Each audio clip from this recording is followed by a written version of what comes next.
On his first day as a personal bodyguard, he noticed security vulnerabilities. Despite having an underground parking garage, the VIP's car was parked on the surface, exposing the Home Secretary to open areas and increasing the risk of attack. During his introduction, he suggested parking in the underground garage next time. Politicians need to show themselves publicly to gain visibility, which is bad news for bodyguards. His job was personal protection officer. While Julia worked in her office, he stood outside, scanning passers-by and staying alert. When Julia left work after dark, he had to accompany her until that time. On the way home, he sat in the passenger seat monitoring road conditions. When he instructed the driver to take a certain route, Julia told the driver to take the usual route instead. Julia seemed defensive and unfriendly. David was not weak or blindly compliant. Outside Julia's apartment, security personnel were already stationed.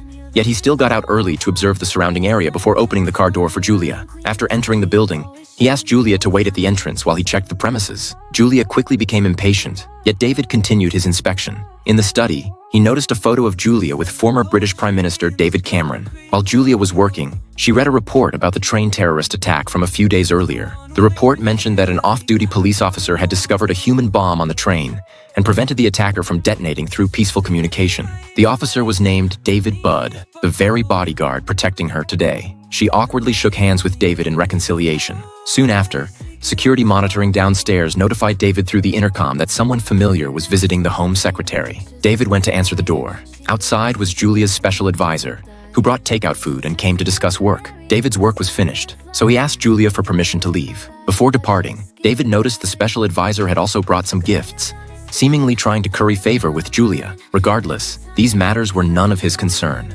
Julia's security responsibility was transferred to the Diplomatic Protection Group, so he was off duty. David returned alone to his apartment, which felt somewhat cold and empty, with his children's drawings on the walls. Soon he called his wife, who responded coldly and didn't want to talk. She suspected David had been drinking and remembered past occasions when he called her drunk, causing her distress. They had experienced too many unpleasant moments together, so she hung up. The next day, David accompanied Julia to the television station where she was about to be interviewed. The special advisor who had brought gifts the night before was also there, flattering Julia. Just then, an assistant brought Julia coffee and accidentally spilled it, staining Julia's clothes. David couldn't stand watching anymore.